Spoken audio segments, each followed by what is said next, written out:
अस्सलाम वालेकुम जी, welcome to another episode of Samaa podcast. मैं आपका होस्ट हमजा साजिद राना। नाजरीन, आज का जो हमारा टॉपिक है वो गंदम से रिलेटेड है। आपको पता है पाकिस्तान की सबसे बड़ी, अगर देखा जाए, जो क्रॉप यील्ड है वो गंदम है। और गंदम के ऊपर आज बात करने के लिए मेरे पास जो, आप ये समझे कि एक जिस मजमून के गिर्द मेरा सारा ध्यान है वो ये है कि गंदम जो है वो काश्तकार कब बीजता है, पर एकड़ कॉस्ट क्या आती है, अपनी ज़मीन है तो क्या कॉस्ट आती है, अगर ठेके पे ली हुई है तो फिर क्या कॉस्ट आती है, और उसके साथ साथ जो अवामिल हैं, जो प्रोडक्शन कॉस्ट है वो उसको कहाँ से कहाँ तक इफ़ेक्ट करती है, मार्केट का उसमें रोल क्या होता है, और सबसे बढ़कर सरकार उसको कहाँ तक मददगार साबित होती है। इस सब के हवाले से आज मेरे साथ बात करने के लिए मौजूद हैं very senior, very respectable Sattar Khan साहब। Sir, welcome to our show. Sir, kindly ज़रा रिवील करें कि जो कॉस्ट ऑफ प्रोडक्शन है और काश्तकार का जो रोल है पहले दिन से, जब वो बीज को कहते हैं ना ज़मीन का सीना चीर के अंदर डालता है, उस सफ़र से लेके जब तक वो मंडी तक वो गल्ला पहुंचता है, तो क्या क्या हार्डशिप्स और उसके अंदर उसका जो मैथमेटिक्स है वो किस तरह वर्क करती है, काइंडली ज़रा इसके बारे में आज हमें बताएं। ये 2023-24 की जो कॉस्ट ऑफ प्रोडक्शन है कि एक काश्तकार या किसान जब गंदम जी की फसल लगाता है, ठीक है, तो जब तक वो मार्केट में जाके बेचता है उस वक्त तक जो कॉस्ट है उसकी जी वो कितनी है और उसका प्रॉफिट कितना होता है, ठीक है, ये दोनों चीज़ें होती हैं जिसको आप ये कह सकते हैं कि इंडिकेटिव एस्टिमेटेड, ठीक है, कि पर एकड़ पे उसने गंदम बोई है, ठीक है, तो पर एकड़ की उसकी कॉस्ट ऑफ प्रोडक्शन क्या है, फिर पर एकड़ उसका प्रॉफिट क्या है। ठीक है, ठीक है, तो ये 2023-24 जो गुजर रहा है इसकी मैं बात करता हूँ। Recent time. ये सारा ऑफिशियल रिकॉर्ड नहीं होता, जी जी, ये ऐसा है, ये ऐसा नहीं है कि गुराज आते बंदे ने कहा आपने कान में बात डाली और आप पॉडकास्ट शुरू कर दिया, ये ऐसा नहीं है। तो 2023-24 का जो कॉस्ट ऑफ प्रोडक्शन थी पर एकड़ वो 1,05,000 थी। ठीक है, 1,05,000 रुपये है। ठीक है, अब ये पर एकड़ हो गई। जो पर 40 kg है, पर मन जिसे कहते हैं, फी मन, ठीक है, तो वो है 3,200। ठीक है, अब उस पे जो प्रॉफिट है, एक्सपेक्टेड प्रॉफिट, वो पर एकड़ ठीक है, वो है 47,000 रुपये।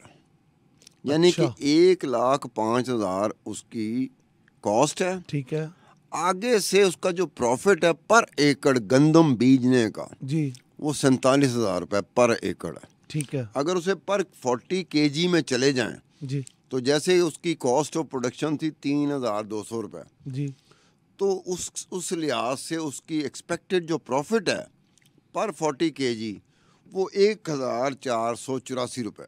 ठीक हो गया, ठीक है, अब ये हो गया 2023-24 का, जो भी हाँ जी चल रहा है। इसमें जो कॉस्ट ऑफ प्रोडक्शन है, कॉस्ट ऑफ प्रोडक्शन में ये होता है कि टोटल 11 कॉस्ट हैं। जी ठीक है, 11 कॉस्ट हैं, और 11 में जो कॉस्ट है उसमें हर एक कॉस्ट जो वो देते हैं ना, जी जी, उसमें 4-4, 5-5 चीज़ें दी होती हैं। अब उनको कर लें तो 40-45 के करीब ऐसे हैं जहाँ पर आपकी कॉस्ट ऑफ प्रोडक्शन तकसीम हो रही होती कि ये करने पे आपके इतने पैसे लग गए, ये करने पे आपके इतने पैसे लग गए। तो 11 जो मेजर हैं कॉस्ट ऑफ प्रोडक्शन, जो अवामिल है, जो मैं बताता हूँ कि कॉस्ट ऑफ लैंड प्रिपरेशन है। अब कॉस्ट ऑफ लैंड प्रिपरेशन में ना 4 चीज़ें आती हैं।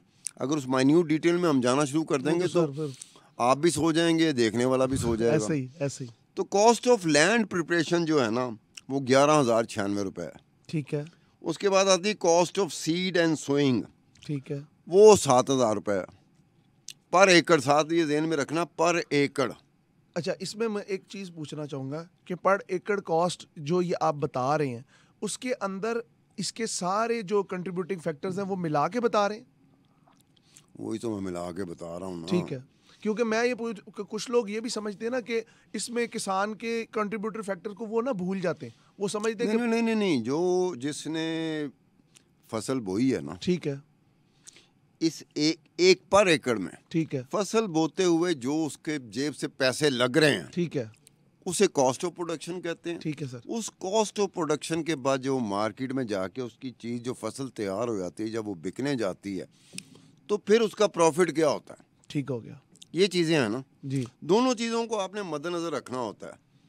जहाँ अगर आप बारीकियों में जाएंगे ना तो आपको पता चलना शुरू होगा कि कहाँ कहाँ पे कौन ज्यादती कर रहा है, कहाँ कहाँ पे कौन जिम्मेदार है। मिडल मैन क्या कर रहा है? यानी कि बिल्कुल आप दोनों, सिर्फ मिडल मैन ही नहीं, हुकूमत भी आ जाती है जिसकी ज़मीन अब एब्सेंटी लैंडलॉर्ड है। ठीक है। एब्सेंटी लैंडलॉर्ड क्या है? उसको पर एकड़ कुछ भी नहीं कर रहा, उसको 200 रुपये देने पड़ रहे हैं बस। अच्छा, इधर एब्सेंटी लैंडलॉर्ड को जरा थोड़ा सा डिफाइन कर दे। लैंडलॉर्ड है कि मैं कुछ भी नहीं कर रहा, ठीक है, और मेरे नाम पे कोई 200 एकड़ है, ठीक है, 300 एकड़ है, 500 एकड़ है, 1000 एकड़ है, ठीक है। अब 1000 एकड़ मेरे पास हो, खुदा की कसम, राणा साहब आप भी उठ के मुझे मिल रहे होंगे, छम्मा भी मुझे उठ के मिल रहा होगा, मैं ये दरवाज़ा खोलूंगा सब मुझे उठ के मिल रहे होंगे, ठीक है, कि 1000 एकड़ का मालिक है ये, बिल्कुल, काफी बड़ा मास लैंड होता है, नो डाउट। वो बंदा, जिस बंदे का उठना बैठना, खाना पीना, रोजी रोटी, जी सर, ज़मीन है, जी सर, चाहे उसकी अपनी है या आगे से उसने किराए पे वो ली हुई है, ठीक है, ठीक है, ठीक है, ये ठेका कह लें, किराया कह लें उसको। तो इसमें कॉस्ट ऑफ इरिगेशन भी है जो 8000 रुपये है, ठीक है, कॉस्ट ऑफ फर्टिलाइज़र है जो 17000 रुपये है, कॉस्ट ऑफ डंग है जो 600 रुपये है, ठीक है, कॉस्ट ऑफ पेस्टिसाइड है जो 900 रुपये है, कॉस्ट ऑफ वेडिसाइड है जो 1900 है, कॉस्ट ऑफ हार्वेस्टिंग है 17000 रुपये, लैंड रेंट है रुपीज़ 35000 रुपये, कॉस्ट ऑफ ट्रांसपोर्ट है 5000 रुपये, कॉस्ट ऑफ अदर एक्सपेंसेस है 436 रुपये। ठीक है। अब ये सारे मिलाकर पर एकड़ एक काश्तकार को 1,05,000 रुपये कॉस्ट ऑफ प्रोडक्शन है ये गंदम बीजने का, जेड़ा जेब हो गया पैसा, ठीक है, ठीक है, उसके बाद वो पर एकड़ 47,000 उसका प्रॉफिट है, ठीक हो गया। अब इसमें ये बात देखी जाए तो 1 एकड़ की है 47,000 रुपये कमाई, तो अगर उसके पास सिर्फ 1 एकड़ है तो उसने तो साल का 47,000 कमाया। साल का 47,000। एक और चीज़ है, काश्तकार का ये होता है कि क्योंकि गंदम वो खुद उगा रहा है, बिल्कुल, उसकी ज़मीन है, बिल्कुल, ये उसकी फसल है, उसके हाथ की लगी, वो अपने घर के लिए दाने इकट्ठे कर लेता है। दाने इकट्ठे कर लेता है, और 47,000 में साल कैसे गुजारता है? हाँ, अगर 10 एकड़ है और बड़ा लैंड है उसके पास, हाँ, बड़ा लैंड है, तो मार्जिन आ जाता है कि यार प्रॉफिट भी ज़्यादा है, हाँ, बचत ज़्यादा, ठीक है, ठीक है। और अगर 20 एकड़ है, 50 एकड़ है, 100 एकड़ है, तो फिर मार्जिन बढ़ता है, वो मल्टीप्लाई होता है, ठीक है, मल्टीप्लाई होता है।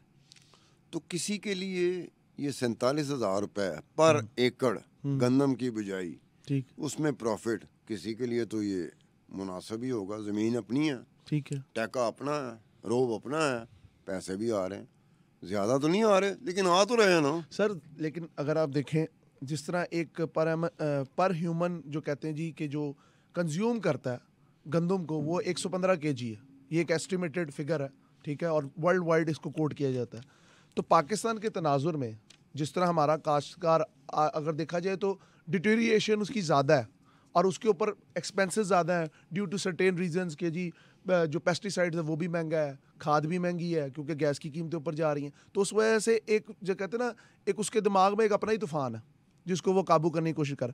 तो ज़रा इस पर रोशनी डालें कि जो 115 एकड़, ये जो 115 kg इंसान ने कंज्यूम करनी, ये एक एस्टिमेटेड फिगर है या इसके पीछे भी कुछ सोच कार फरमाया कि ये लाजमी है पर ह्यूमन? देखो, पूरी दुनिया में होता है जी, कि आप पानी कितना पीते हैं, उसका एवरेज निकाला जाता है, ठीक है, ठीक है। एक बंदा है, छम्मा है, वो 20 गिलास पिया था पानी के, ठीक है, मैं 6-7 गिलास पीता हूँ, बट एवरेज जाके कोई 12, 13, 14 गिलास की बन जाएगी, ठीक है, ठीक है, ठीक है, एवरेज होती है ना, जी जी, कि ये 20 गिलास पीता है, ये 10 गिलास पीता है, ये 6 गिलास पीता है, एवरेज क्या है? तो पाकिस्तानी एवरेज जो है वो 115 kg है।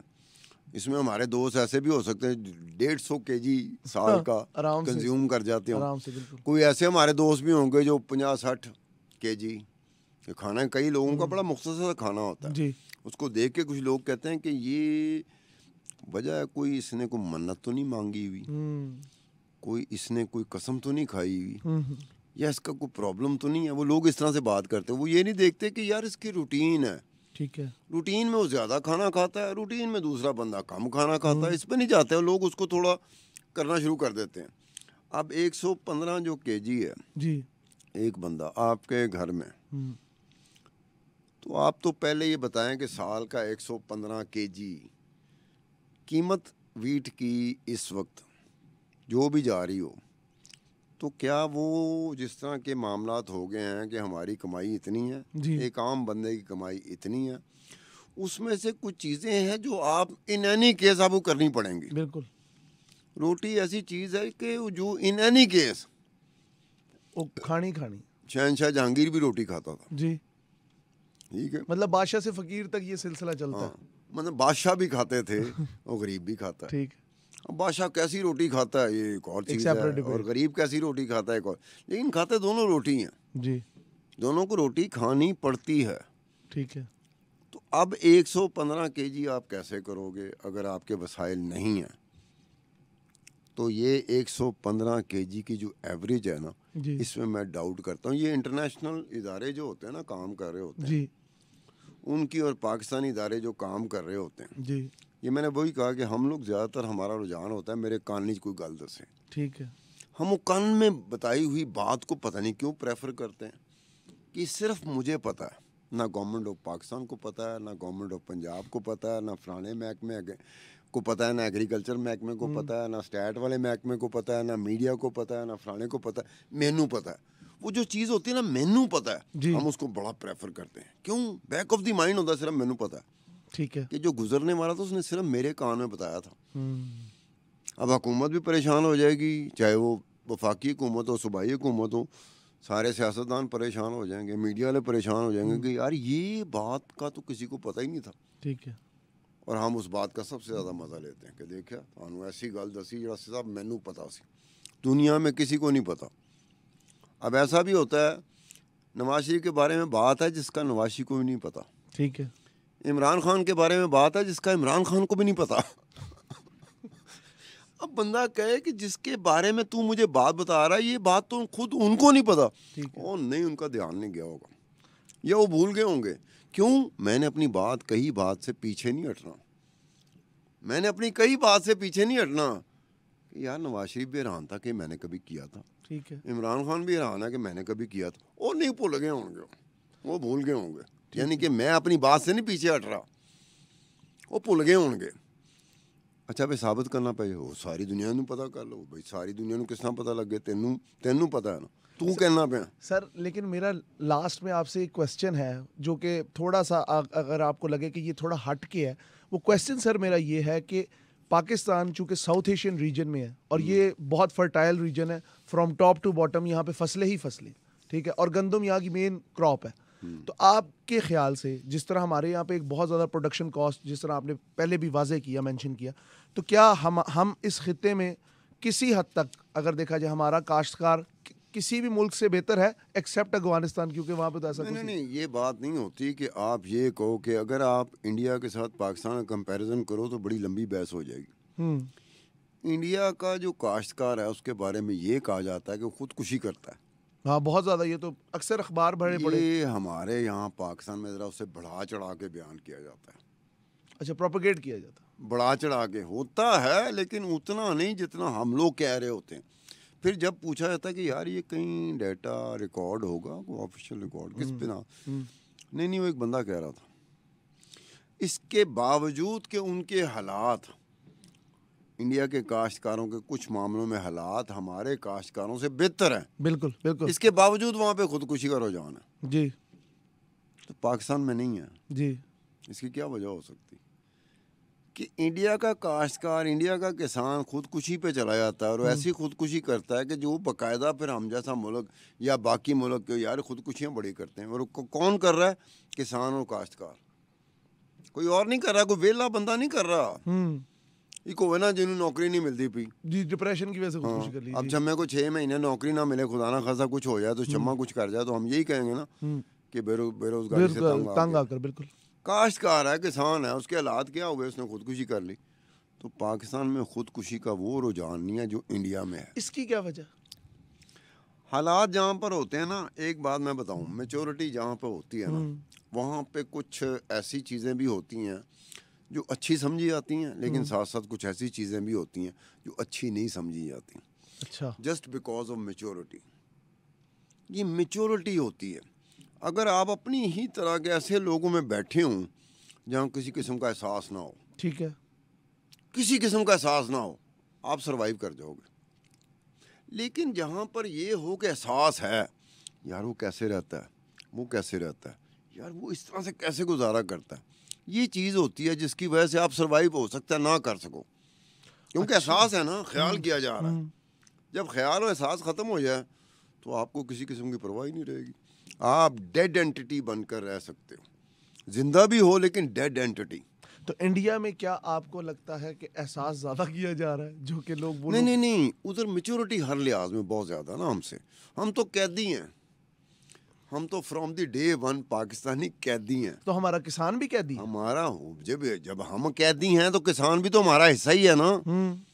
कैदी इस लिहाज से कैदी है कि जो आपके, जिस तरह से कहते हैं ना कि मुझे बोलने का हक होना चाहिए, तो साथ साथ ये देखना चाहिए किस चीज़ पे बोलने का हक होना चाहिए। ये नहीं कि बोलने का हक होना चाहिए, लेकिन किस चीज़ पे। लेकिन स्टार साहब, मेरा आपको आर्गुमेंट ये है कि हिंदुस्तान का किसान अगर देखा जाए पाकिस्तान के किसान की निस्बत बहुत हद तक खुशहाल है, अब एक्सेप्ट मोदी रिजीम। अगर आप बैक में देखें तो उनकी बेहतरीन क्रॉप्स हैं, उनको सपोर्टिव प्राइस बहुत अच्छी मिलती है, मार्केट उनकी बड़ी है, दुनिया में उनके ताल्लुकात अच्छे हैं, उनकी हर चीज़ बाहर जा रही है। हम बासमती चावल पे आज भी अपना मुकदमा लड़ रहे हैं, वो पूरी दुनिया में अपना बासमती चावल, पाकिस्तान का भी चावल इंडिया की स्टैंप से चला जाता है बाहर। मतलब इंडिया का एक ऐसा ओरा है इंटरनेशनल एनवायरनमेंट में। तो यार आप अभी आपने चावल की बात की तो मैं, गजाल मेरे साथ बैठा हुआ था, एक शो मैंने किया था, जी उसमें मुझे एक मिसाल देनी पड़ी थी। जी, ये चावल से दोबारा याद आ गया, मैं दोबारा वो मिसाल मुझे देनी पड़ गई। Please please. वो मियां नवाज शरीफ साहब का दौर था 1997 टिल 1999। ठीक है, अब मियां नवाज शरीफ वज़ीर आज़म हैं, इनके ताल्लुकात जो है ना वो शाही ख़ानदानों से बहुत बेहतर होते हैं। ठीक है, ये हमेशा हर दौर में ना इनके ताल्लुकात होते हैं। तो उसी दौर में इनके कतरी और कुवैती रॉयल फैमिलीज जो थी ना, जी जी उनके साथ बड़े अच्छे ताल्लुकात थे। ना सिर्फ मियां नवाज शरीफ साहब के, बल्कि मियां नवाज शरीफ साहब के वालिद जो थे ना, मियां शरीफ जी मरहूम, जी जी, उनके ताल्लुकात कुवैत और कतर की रॉयल फैमिलीज के साथ थे, पर्सनल लेवल के। ठीक है, तो एक मियां शरीफ साहब का कोई जानने वाला था जो राइस का एक काम करता था, ठीक है, चावल एक्सपोर्ट करता था। ठीक है, उसने मियां शरीफ को कहा कि मियां साहब, आपकी इतनी याद अल्लाह, आपका पुत्र प्राइम मिनिस्टर, आपके ज़ाती मरासम कुवैती और कतर की रॉयल फैमिली के साथ, ठीक है। तो मैं चावल भेजता हूँ, तो ज़रा मेरी सिफारिश कर दे, चावल मुझसे ले लिया करें। मतलब ठीक है, मैं समझ गया। ठीक है, उन्होंने कहा ठीक है मैं कह दूँगा। हम्म, वो मियां शरीफ ने कहीं सिफारिश कर दी, उन्होंने सिफारिश, मियां शरीफ की सिफारिश थी, उन्होंने मान ली। अब जो चावल जिसने भेजा एक्सपोर्टर ने, जी, वो जिस तरह का चावल गया वहाँ पर, इतना उन्होंने वहाँ से फ़ोन किया सीधा मियां शरीफ को। क्या मतलब क्वालिटी अच्छी थी या बुरी थी? बहुत ही अच्छी थी, ऐसी अच्छी थी कि मियां शरीफ का बस नहीं चल रहा था कि हथी गोली मार दे। अच्छा, उन्होंने जब भेजा तो मियां शरीफ को, ऑब्वियस बात है कि मियां शरीफ की जगह पे कोई भी होता तो गुस्सा चढ़ता कि तेरा मैं सिफारशी हाँ, तू मेरी नाक कटवाती। तो FIU को पीछे लगा दिया था। ठीक है, FIU कहा कि उन्होंने अपने बेटे को, प्राइम मिनिस्टर नवाज शरीफ को कहा कि बंदा कोई छूटे या ना छूटे, एक बंदा फड़ लो पढ़ लो, जिथे भी गए। लो ये FIU को प्राइम मिनिस्टर ज़ाती तौर पे एक ऐसे काम में FIU को इंगेज कर रहा है जिनमें प्राइम मिनिस्टर के अब्बा जी की बेइज्जती हुई है। हाँ, वो बंदे ਨੂੰ ਲੱਭਿਆ जा और रहा मामला भी इंटरनेशनल लेवल पे। वो बंदे ਨੂੰ ਲੱਭਿਆ जा रहा है, बंदा गायब हो गया। तो FIA के जिनके पास केसेस थे ना, ये इंक्वायरीज थी, उन्होंने कहा सतार खान फाड़ लो कि अगर ये मीडिया में आ जाए ना साड़ी जान छुट जाएगी, क्योंकि सुबह दोपहर शाम हाजिरी देनी पड़ती थी, कोशिश कर रहे हैं, ये कर रहे हैं, वो कर रहे हैं, वो होता ना एक जगह पे जा। और फिर जाहिर सी बात आगे से सुनने को भी मिलती होंगी बात कि जल्दी करो। तो उन्होंने मुझसे कहा, मैं कहा डॉक्यूमेंट मैनू फड़ा दो, आप गायब हो जाओ 2-4 दिन वास्ते मेरी नज़र च, अपना काम कर दे मेरी नज़र में। मैंने वो रिपोर्ट किया, वो मैं अखबार में, कहा अंग्रेजी अखबार में था, तो फ्रंट पेज पे 4-5 कॉलमी वो खबर छपी। उसके बाद उनका मुझे थैंक यू का आया इस हवाले से FIA का कि साढ़े ते प्रेशर जड़ा सी ना वो रिलीज हुआ, वो रिलीज़ इस वास्ते हो गया कि तू एक्सपोज करता। मामले को मतलब पब्लिक डोमेन में लिया है। पब्लिक में लिया है, वो हो गया। तो उस वजह से मुझे दोबारा ये बात बतानी पड़ रही है। आपने कहा कि चावल, अब ये ईरानी सदर आए हुए थे पाकिस्तान के दौरे पे, बिल्कुल आए हुए थे, ठीक है, इब्राहिम रईस। इंडिया चावल ज़्यादा भेजता है हमारी निस्बत ईरान को। बिल्कुल। Iran is not immediate neighbour of India, या एक्सटेंडेड है कि बीच में पाकिस्तान आता है, पाकिस्तान के बाद ईरान आता है ना। बिल्कुल ऐसी। तो एक्सटेंडेड नेबर को वो चावल हमसे बहुत ज़्यादा भेज रहा है थ्रू सी, ठीक है। उसको खर्चा भी ज़्यादा उठाना पड़ता होगा, ट्रांसपोर्टेशन भी होगी, रूट्स भी होंगे, नए रूट्स हैं, पुराने रूट्स हैं, कहाँ से जाना है, किस तरह से जाना है। ये तो हमारा बॉर्डर साथ लगा हुआ, ठग करके गए, बिल्कुल ऐसे। उनको तो पता नहीं कौन सा वाया काटना, वाया बटिंडा आना पड़ता होगा। तो ये है कि हमारा बिहार भी माशाल्लाह, मैं सलूट ही करना चाहिए, ऐसे बिहारों से सलूट करना चाहिए कि आप कहीं ना दिखाएं ना, उसका बिहार जो है ना इंडियंस का, चाहे वो काश्तकारी क्यों ना, उसका बिहार इतना ख़राब नहीं जितना हमारा बिहार ख़राब है।